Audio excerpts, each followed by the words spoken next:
Guys, how was the other session? Great. Good? Interesting? Some pretty legit people. Yeah. Team lent their expertise on a Saturday morning, so we're really grateful for them. So welcome, this is Film Invitational 101. Basically, the goal of this session is to get you up to speed with everything you need to know about the competition.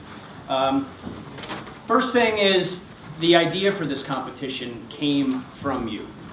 When students submit to our festival, we ask a lot of different questions, and one thing kept coming up consistently over the years, and that was you wanted an on-site competition. So it's great to go to panels, great to go to screenings, everything the festival does is wonderful, but you wanted something that you could really be engaged with throughout the process. And so we created the Film Invitational.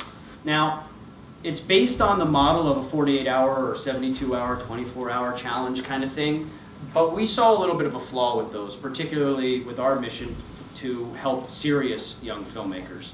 Those competitions are great, they're crazy, they're fun, it's like so much happening, but they don't always produce the kind of quality content that we want you to produce. We want you to make work that you're proud of. So we kind of flipped the model. We changed it and said, we're gonna have the same thing, but we're gonna add this 10 weeks of preparation.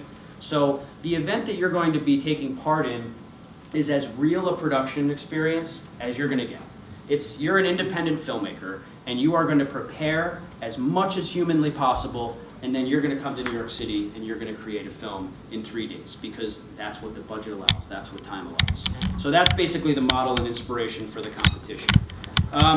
You'll also be shooting in iconic New York City locations. Last year we had 8 teams from 6 different states compete in the competition. They got to shoot in Grand Central Terminal, which is not an easy permit to get, believe me, and Washington Square Park. This year we're going to do a lottery of locations because there's more than 30 teams participating. So we'll get as many great locations as we can, and you will get select locations. You can also get as many additional locations as you want. And we're going to get into all the different Film Invitational rules and guidelines, but we're going to just do a little preliminary stuff now. So in 2016, it's going to be even bigger and better. You've heard by now we're partnering with the Tyler Clementi Foundation and AT&T to address the dangers of cyberbullying. We've got 35 plus teams right now representing 11 different states participating. You're going to have access to more locations, more training like today, and of course $50,000 in prizes. But most importantly, it's about making those films that can make a difference. So, it's August 1st. You get this in your email, a prompt. You remember that day, Mr. Napolitano? Oh, yes. Mr. Tynes? What do? Maybe there'll be 4 prompts. I believe there were 4 last year. Maybe this year you'll get 3. You've got to pick one. How could I leave her? Where would I start? And create a story that's going to engage your audience. We're going to show you the film that won last year. That school is in the room right now. It's called Daytime Summit. And although all of the films that were submitted last year were quite good, this one stood out for a variety of reasons. So we're going to screen the film for you now, and then we're going to deconstruct it and show you some of the things that we thought were really effective so that you can keep those in mind when building your project. Enjoy.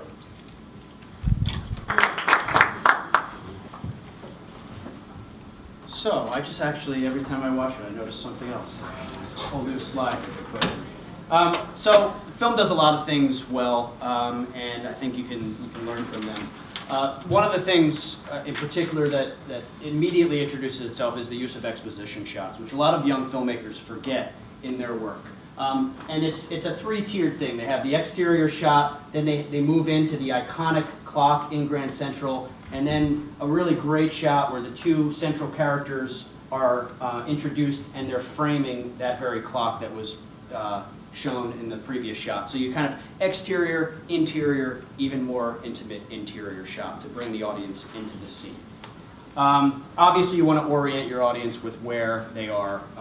Very well done there. So, dynamic characters. This film has 2 central or main characters, and when we meet them, they're already in mid-argument. We don't know what they're fighting about, but we're compelled to want to know more and pick up the pieces of that conversation. The camera, as it spins around them, only further emphasizes that chaos and drama of the situation. So you have a technique being used to illuminate the actual character. I've been trying to see you all day. I tried, Becca, I tried. I needed you today. I guess you're too busy living your own life to care. I'm sorry I have a life separate from yours. When are you going to realize that? So each character is distinct, and each character has their own agenda. It's always important when writing realistic characters to make sure that you know as the writer what they want, what their motivation in every scene is. Secondary characters, not to be neglected, but you need to make sure that your secondary characters have a distinct purpose. In this particular film, and in most films if you really look at them, the secondary characters only exist to help illuminate or reveal things about the main characters.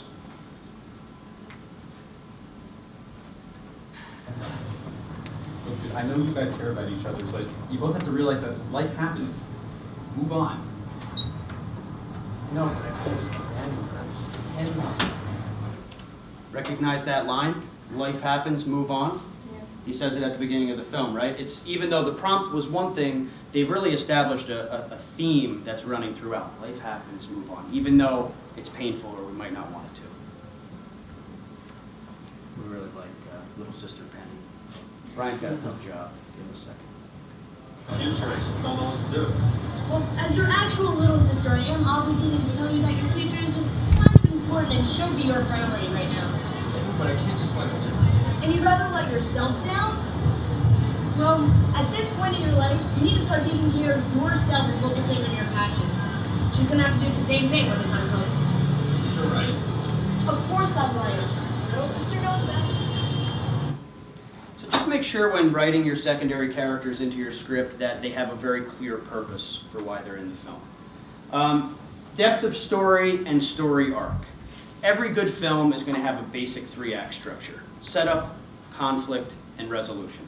This particular film, to boil it down, you have a couple arguing at a train station. The two are in different emotional places. That's clearly the conflict that emerges. They're in different places in life and headed in different directions. But the resolution, you might notice, isn't necessarily tied in a neat little bow or something that you can neatly package. It's a little ambiguous. One of the things this film does particularly well that adds a lot of depth to the story is it leaves many questions unanswered for the audience. And that helps get your audience engaged, and it helps them want more from every scene. The depth of story, I think it's great because there's so many little additions that happen here. We've got the father's illness, and it appears during the scene in the park that he passes away or something more severe happens. We've got the photographs that appear at several moments in the film, particularly in the park with her. She's looking through, hey, here's me and Will, here's our relationship, and they blow out of her hand. Scott's laughing. It was probably an accident or something. No, that was the most difficult shot to get. It was a really simple execution. We couldn't figure out it. There's no breeze that. It was breezy, and then we filmed that scene. We couldn't get them to blow away. And our actor finally got up after about 18 different tries, took our bounce board and just flapped it right outside the shop, and they blew away. Wow, that's It's amazing. there. Well, we noticed, the judges noticed, it was a really nice, like life, the past is blowing away. And in the same scene when he's in the dorm room, right, he puts his bag on in a rush, knocks over the picture. What picture is it? It's him and her. So some really nice little layering depth of story things that a lot of people would overlook. There's also the couple in the park. It's like a split second. But the girl happens to have her name, right? And she's waiting for someone, and you hear Becca, and she looks up, and it's a couple, and they're obviously very close. It's like, dig it in a little bit deeper. And these are all things in pre-production. I'm sure they were all planned, right? We want to do this with the pictures. We want the picture frame to be knocked over. You plan all these things out. It's really simple then. You're in the dorm room. Okay, we need the shot of the picture get knocked over, swing around, knock it over, 1 take, 2 takes, done. As long as so there's that's wind. all pre-production. That's all in prep. Yeah. And then, really, really important point, showing, not telling your audience. Much of the story is left unsaid. That really does help viewer engagement, and it keeps you engaged throughout the process of the plot being developed. Great example we like to talk about with showing and not telling. We have a film that we use in our road shows when we travel around the country showing student films, and it's about eating disorders. A lot of young filmmakers would make that movie, and it would be all statistics, and maybe a few experts. You've got this, like, really boring doctor, eating disorders are a major problem, and you're just telling us, you're just spewing facts at us. This particular film takes us through a day in the life of a girl with an eating disorder, and it's, through her and her friends' experiences with her. Much more engaging when you show. Your audience will fill in the pieces. You don't have to tell every little thing. Pacing and timeline. What you see here on the screen is 4 shots of a wonderful parallel editing sequence that this film has. Parallel editing is one of the coolest things about the medium of film. It allows you to be in 2 different places at the same time. A lot of young filmmakers don't take advantage of this technique. So they're having a phone conversation, right? She's on the street where he's supposed to be kind of on his way to meet her. He's in his dorm room oblivious to the meeting. And we see the back and forth. What's cooler about it is that you actually, again, you're using the technique to tell the story. So are they emotionally in 2 different places? Yes. And are they physically in 2 different places? Yes. And this further emphasizes that through the technique. Nonlinear timeline. The story doesn't take place exactly beginning, middle, and end. It's another thing that engages the audience, trying to put those pieces together. Where are we? Did we go back a little bit? Are we going forward? Lots of different times happening. The dramatic cuts to a black screen in between further emphasizes that in this process that they're going through, this disjointedness. And pacing. The film is under 7 minutes long with credits. Almost all of the 8 films we received for this competition last year were the full 8 minutes. Sometimes shorter is better, especially when you keep the pace moving from scene to scene. This film doesn't linger on any one particular moment. It just keeps moving. When you only have 8 minutes, that's more important than ever before. If you're telling a 3-hour film and you're Stanley Kubrick and you want to linger on a leaf falling from a tree for 13 minutes, go for it. In 8 minutes, you can.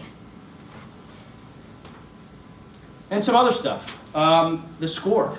Did you notice any music in the film? A little bit in the background here and there, but there is actually no score until the powerful emotional climax where they actually unite in the park. And then this very subtle piano thing comes in to emphasize that, right? He finally sees her, her father has passed away, they have this embrace, and that's when the music comes in, just to drive home the emotional power of the end of the film. Creative camera angles, we didn't pull a whole lot of them, but just some interesting things that you plan in pre-production. Let's get this great overhead shot. Let's get some nice over-the-shoulder shots. You can plan all of that ahead of time, and then when you're on set, it's a lot easier to pull off. So we're going to jump into some more details of rules, timeline, stuff like that. There is one thing that we want to say. Obviously, that was our winner last year. Is it a perfect piece of art? By no means. Are there elements that could have been better? Sure, but it was made in 3 days under a time crunch, and that's the reality of when you have a very small window, right? I think one of the biggest things you can, constructive criticism from that film is sound, and we found that all the films had sound was very difficult. And when you think about these locations here and trying to capture quality sound, even with a boom mic, even with lavs, it takes technique to be able to do that stuff. And so I'm going to talk about it over the course of the next slide, but just hammer it home. Practice with your audio equipment. It is so hard in Grand Central where the ceiling is 100 feet tall or whatever it is. As cacophonous as a space gets. Everything's coming at you. And there's thousands of people and there's noise and there's ambient noise and you're trying to capture quality audio. It's really hard. A park. This park happens to have a massive fountain in the middle. Fountains, water is like one of the biggest enemies to any sound guy. So anyway, practice, think about it, get out there, get into your local towns, go into parks, come to the city if you can. A lot of you guys live around here and practice. So this is just a quick little timeline. Obviously, we're all the way on the left right now. The goal is to get all the way here to the right. We're at spring training. You sound like a coach. That's really funny. That is the goal. The goal is to get here and be in one piece. So A few things are going to change this year with some of the rules for the teams who participated last year, and we're going to go through some of those changes. One of the big changes is you know already what the theme, the overarching theme is, right? Last year we didn't tell anybody anything. You got the prompt on August 1st. This year you know it's cyberbullying, you know it's safe online behavior. You don't know what the prompt's going to be, but take the time you have now between now and when you get that prompt, do research. Research cyberbullying, research Tyler's story, research other stories. Think about the different elements that go into, what that are happening in cyberbullying and safe online behavior. These are all things that are going to end up being in your film. And the more well-versed you are on the topic, the easier it's going to be to ideate and to write your script. So that's something you can start doing right now. Then August 1st is when we really kick it off. You're going to get your rules. Again, a few tweaks to those. We'll talk about them. You're going to get the prompts, and then you start the process, right? Pre-production from August until early October, when you guys either arrive in New York. Obviously, most of you guys are from the area, so you might not be staying at the hotel. But that's when it kicks off. October 5th, 8 a.m., hit the ground running. Teams that haven't participated, during lunch, talk to the teams that have participated. It's hectic, it's a lot, there's only 3 days.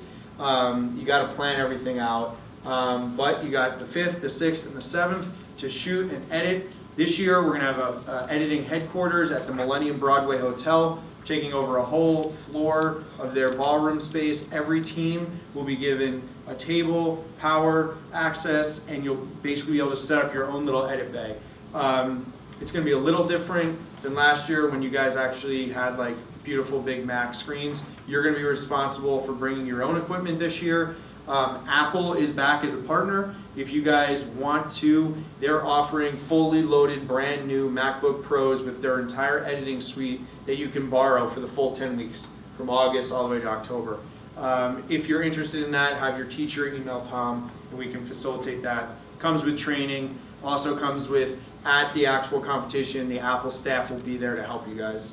And then October 7th, you turn in your film at 4 p.m. this year, not 6 p.m., and you are now set. You have that big relief, and then the festival starts, and we're going to get into the festival later on. So more about the actual pre-production, all the different steps and whatnot. So a couple changes here. You get your packet, obviously. You start ideating right away with your team. You start writing your scripts. You guys just talked about that in your last class or workshop. Your storyboards, your shoot schedule. You can start in pre-production scouting and securing locations. Last year, a team from Georgia went to 21 locations. I do not suggest doing that, but that is the bar that they have set. If you want to break the record, you have to go to 22.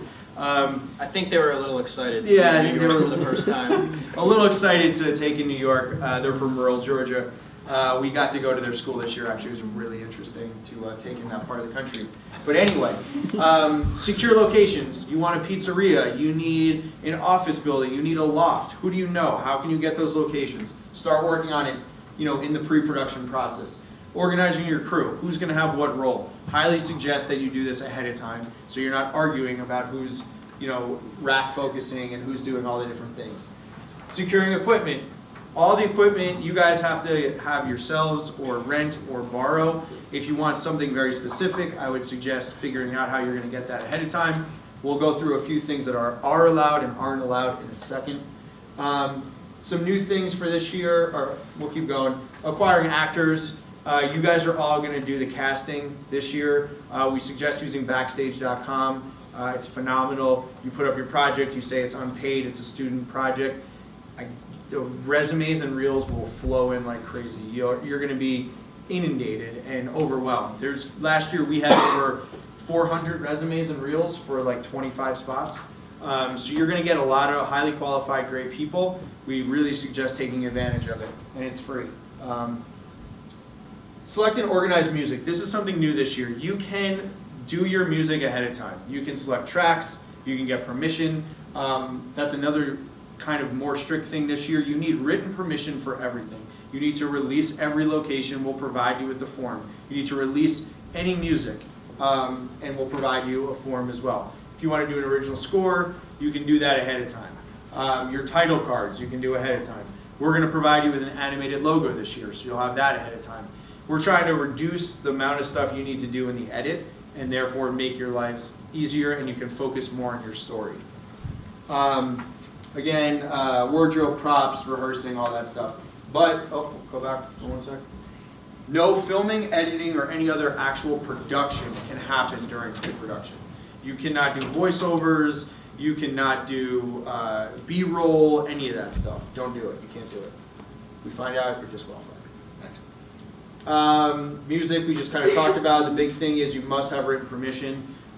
You can get it. It's, you know, we have filmmakers submit that get permission from Alt J. We've had filmmakers get permission from Ryan Lewis and Macklemore. If you want to use a big song, you can try to get permission. If not, free music websites, there's a lot out there. Okay, just a little more detail on some of this stuff. We strongly recommend shotgun mics, lavaliers. Again, sound. It's really, really hard. It's not fun when a team has a great story, but you can't even hear the actor, or there's the air conditioning humming in the background. Think about these things when you're thinking about locations. If you have a choice between an ice cream shop and a pizzeria, choose the pizzeria. The ice cream shop, the compressor will kill your sound guy. It's not possible not to have a hum when you have a huge compressor in a freezer. These are the little things you need to think about ahead of time, and think about the equipment you need to be able to capture the sound. Band equipment, no drones, jibs, tracking, rolling carts, bicycles, skateboards, scooters. Jetpacks, No jetpacks. parachutes. Dollies, maybe, but depending on locations. So Grand Central, very strict about what they allow and don't allow. Depending on the location you get in the lottery this year, there'll be slightly different rules, but those are no's no matter where you are. We can't have drones, obviously, in the city and all that stuff. If you have a question, please ask, don't just do, because then you might get disqualified and that's no fun. And a good point to make here is, you know, depending on the different locations that your team secures outside of the ones that we provide, just be passionate and be organized and ask questions. So let's say you've got a lobby of an office building that you've got a permission to shoot there, but they say like absolutely no dollies, this, that. As a young person, you have a certain advantage, right? Because you can use your passion to that advantage. And just go to the people who you're working with and say, listen, I have to have this shot. This is a really important film. It's going to make a difference. Here's exactly what we're going to do. We're not going to leave any scuff marks. We're going to go from that X to that X. Just be very thorough, very organized, very professional, and you probably will be able to do some things that maybe initially might seem out of reach. So, and keep that in mind throughout the entire process. Goes a long way. That's how we got the rooftop shots. Really? Like, exactly that whole setup. Yep. Yeah, they had to convince the first time they said no. And then we walked them to like, this is exactly how it's gonna work. And they like, you can't take everybody up there. You take 2 people, me, and the supervisor. Yeah. And it was because you were organized and prepared and knew what you wanted to do. And instead of being like, we just got to go up there and get the shot. It's going to be great. And yeah. And that's it's a big part of it difference. too, in being more professional and treating this like the real indie film that it is. Not everyone gets to participate in every aspect of the film. There's going to be the editor, there's going to be the cinematographer. Does the cinematographer get to go on the roof and have that cool experience? Yes, but that's his or her job. So if you treat it that way, you're going to have a lot more things that you can take advantage of. The editor might have to stay back at the hotel to capture and log footage. Is that sexy and fun versus going to Grand Central? Maybe not, but that's also probably how you're going to be more successful than everyone going in the pizza shop and just standing there, right? What is that accomplishing? You have a very finite amount of time. Really make sure you take advantage of every minute and everyone's minutes. More than any other art form, film is collaborative, and it's about all those people being awesome and in the end coming together to create something, rather than, you know, one person being awesome and everyone standing around. You all have to contribute to your role. Definitely. So yeah, again, Backstage, great resource, look into it. Release forms we're going to provide, we're going to be very strict on that. Logos, don't wear a t-shirt with a Nike check on it, don't wear, you know, copywritten material. We're now working with a partner like AT&T, and they're going to be bringing your film all over the country potentially. We have to be very conscious of these things, and that's how it is in the real world. When Jenks shoots for MTV, they'll kill him if he wears like a logo, because now they have to blur it out and spend all this money or get it released, and it's not easy to do that stuff. Yeah, just think, at the end of the day, you're making a real movie. Treat it that way. All right, so some production, post-production stuff. Obviously, we talked about shooting, editing. The edit room headquarters will have specific hours that it's open. It's not going to be open 24/7. We do actually want you to sleep, but that's up to you. So the edit room will have specific hours. You can edit in your room if you'd like, but we'll have that as part of your kickoff kit. Sound design, all that type of stuff. All right, really important stuff. Rendering and outputting to a flash drive. It takes a lot of time. Last year, one of our teams didn't get it in on time. You can, not to embarrass you guys or call you out, but I honestly, if you haven't participated before, I would talk to, ESUM's.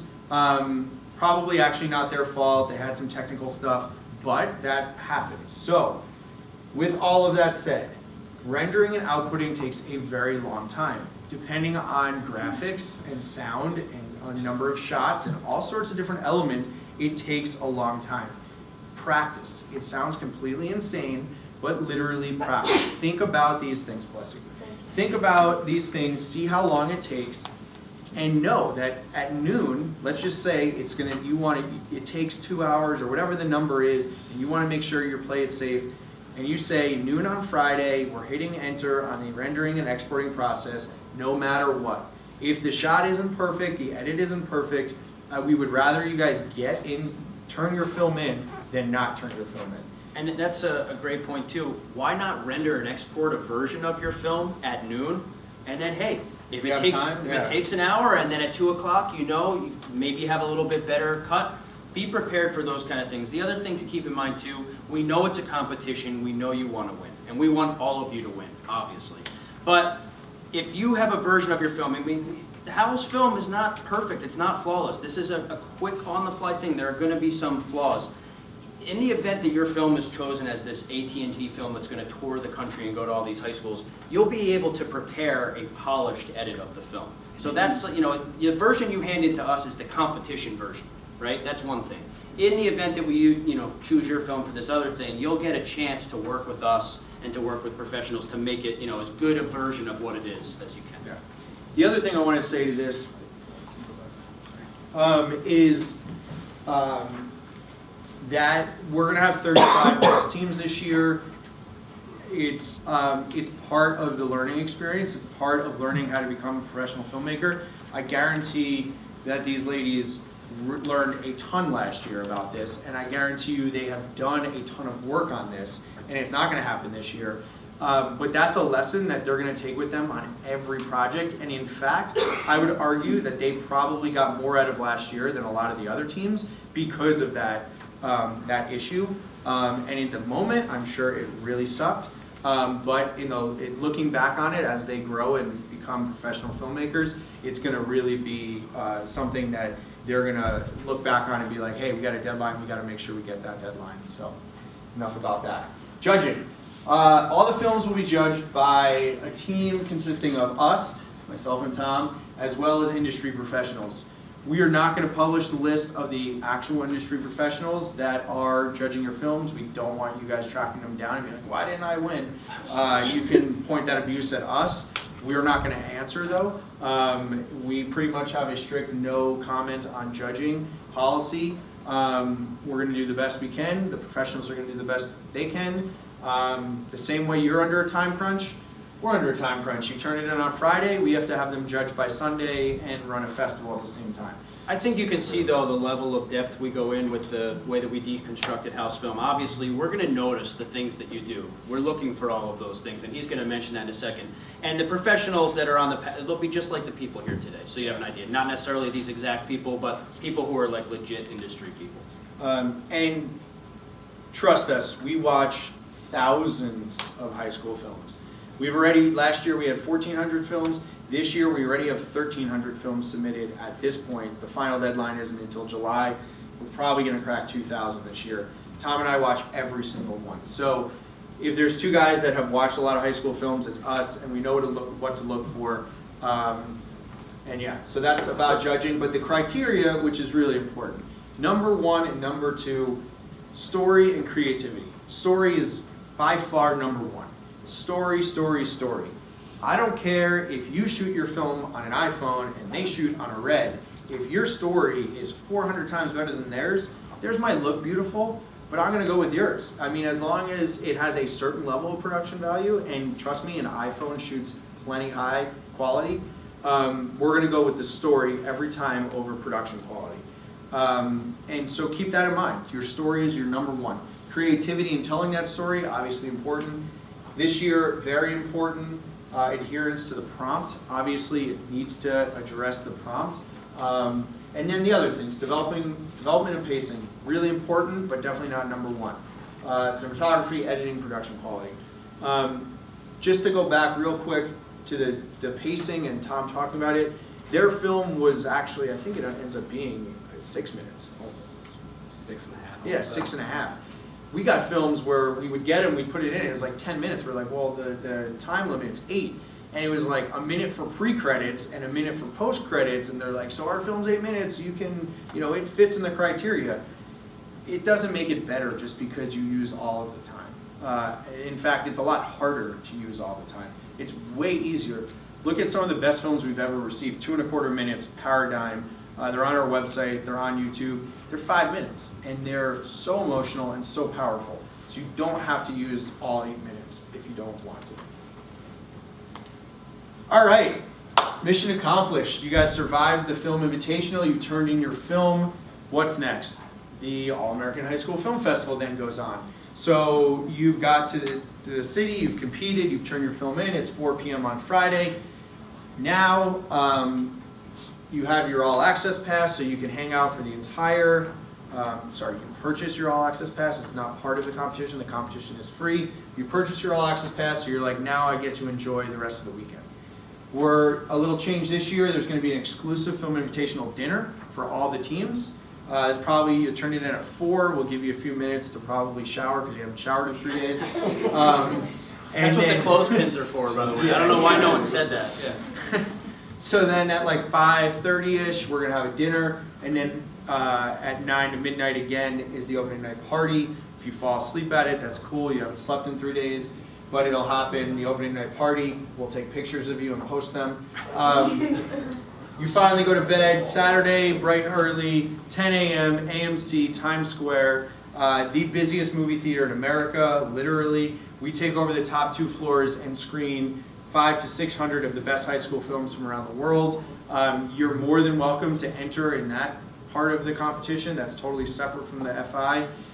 That is happening right now. If you have a film, you made it this year, you made it last year, submit. You can go on our website and submit right now, and you might be chosen as an official selection and then screened at AMC. So Saturday has the screenings. We have the Film Media College Fair with a free lunch. There's going to be probably close to 30, 35 schools there to recruit you guys. Technology Showcase should be better this year. We have Apple coming back doing some virtual reality stuff, which is really cool. We got some other companies in the works that are going to be really cool. Saturday night, Best of Fest screening. Obviously, 500 plus films. You can't watch them all. This is our curated loop, 2 loops, about 20-something films of what we determined to be some of the best at the festival. Not necessarily all the winners, but probably a good idea of what's going to win on Sunday. And then a networking event afterwards, which is, I think a lot of people love that aspect of our fest, is just meeting each other from other high schools from all over the country. Sunday, panels, workshops, more official selections. We have a college category this year, so we're going to screen those films. And then the world premiere of all of your films, the Film Invitational films. So every single film from the Film Invitational will get a world premiere at the AMC in Times Square on Sunday.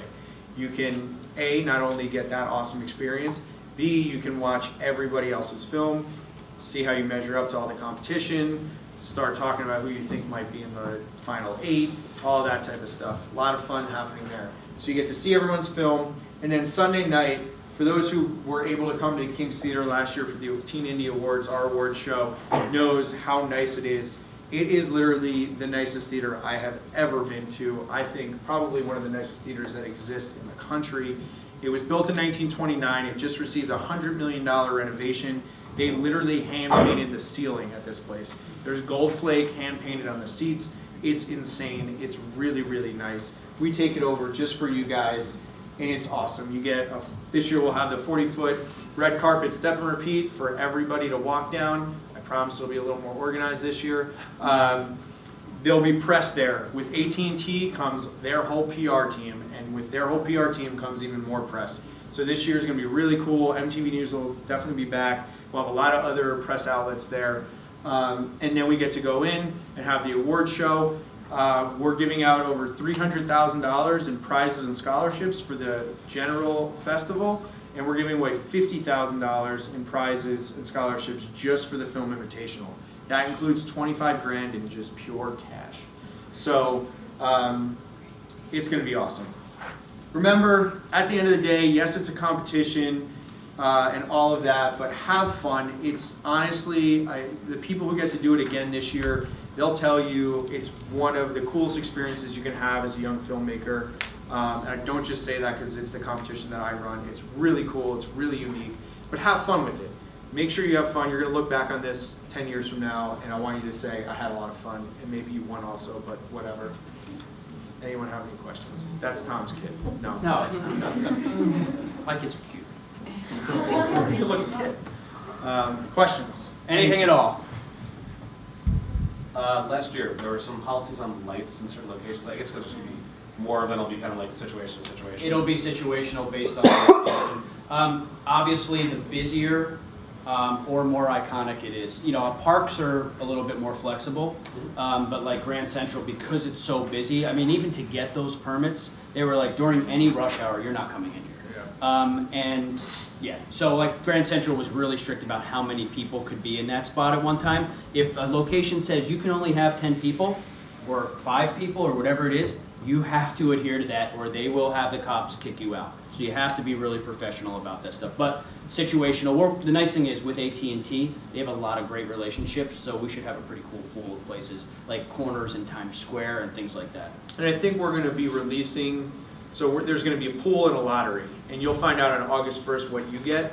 But what the plan is over the next couple of months, we'll be tweeting out, Instagramming out, like, this is one location, this is another location, and we'll start building that pool so you guys can start getting excited. Yeah, we're trying to make you successful. We want the films to be great just as much as you do, so. What else? Come on, don't be shy. That just means we did a great job, that's all. Yeah. Are we given any of the cameras we're showing to use it, give it to ourselves? It's a great question. You're not, it's all your own equipment. We want to set you up again to be successful, so we feel if I handed you a red camera right now, you'd probably look at that thing and be like, I don't even know where to start. So we want you to use the cameras that you're comfortable using, that your cinematographer knows how to get the settings right and all that. So no, we don't provide extra equipment. If you're interested in something very specific and want a rental house, we're happy to make introductions or help you guys secure that equipment. But besides the Apple computers, which is up to you guys, if you want to borrow those or not, no other additional equipment. And you'd be surprised too. You have to be resourceful as a filmmaker. It doesn't matter if you're successful like Andrew Jenks or a young filmmaker. He's got to be super resourceful about the things that he pulls together.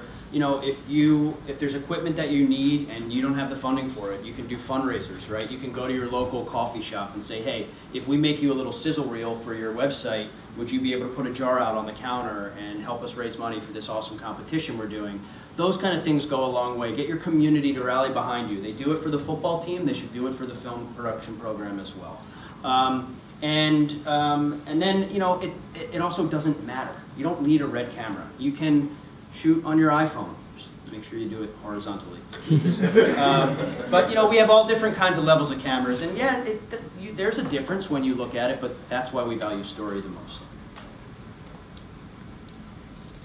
Anything? Anything about the actual festival itself or submitting to that? Yeah. What's the deadline? So unfortunately, the free deadline just recently passed. It's only $10 now, and that deadline is open through June. And the final deadline, the final deadline is July 18th.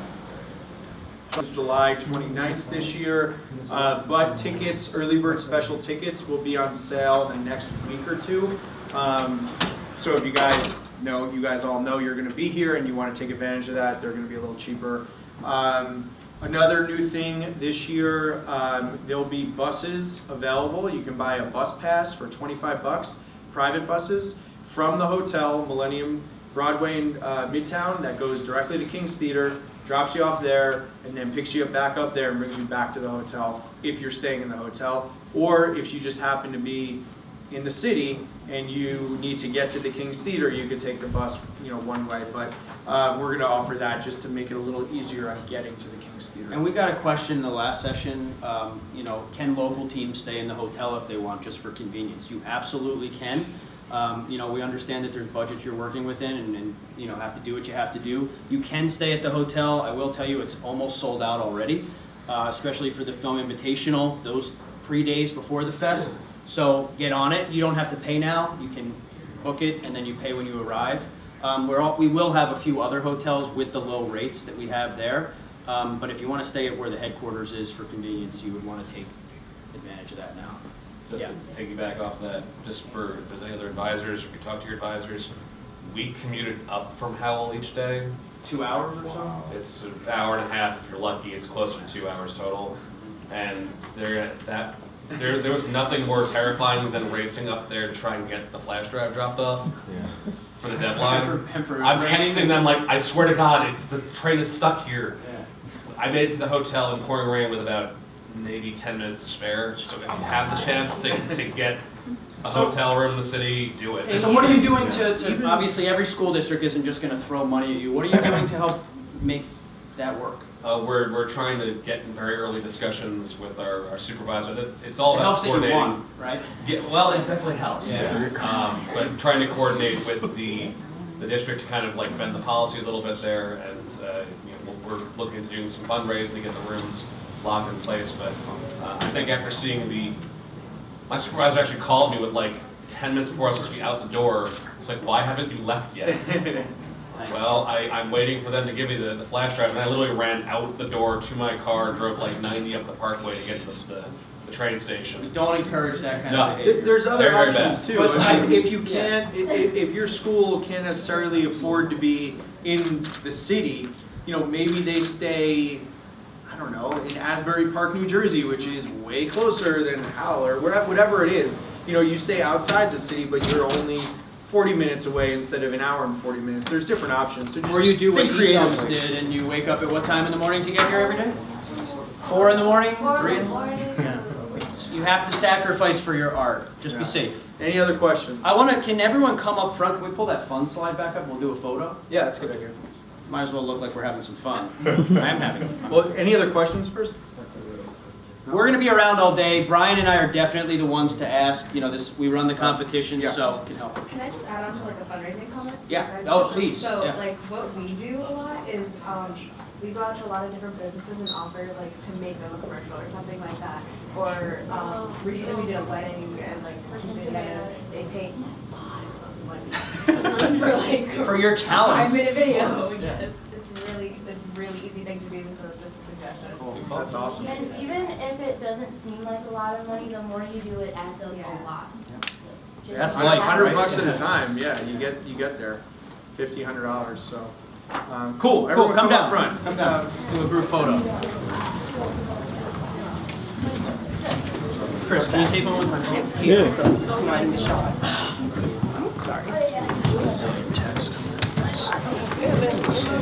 I didn't know you could meet. I'm Tom. I thought you guys might be. Hi, nice to meet you guys. Thanks for meeting. Come on, pull up the front. Pull the front. Yeah, we gotta kneel down. Too wide. Kneel down. Come on, get in tight.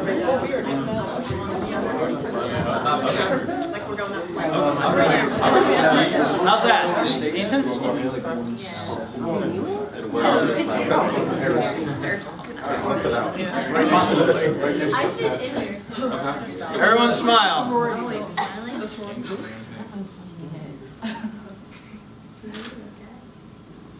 All right, we have to do some fun. No, we have to do something fun here. Mixtape cover. Good. All right, fun pose now. Like, what if Lakers do? Duck lips. No, okay, here. No, mixtape. All right, whatever. Freestyle.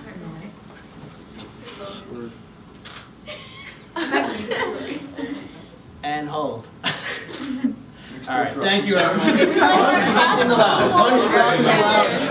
Oh my gosh. You guys should practice.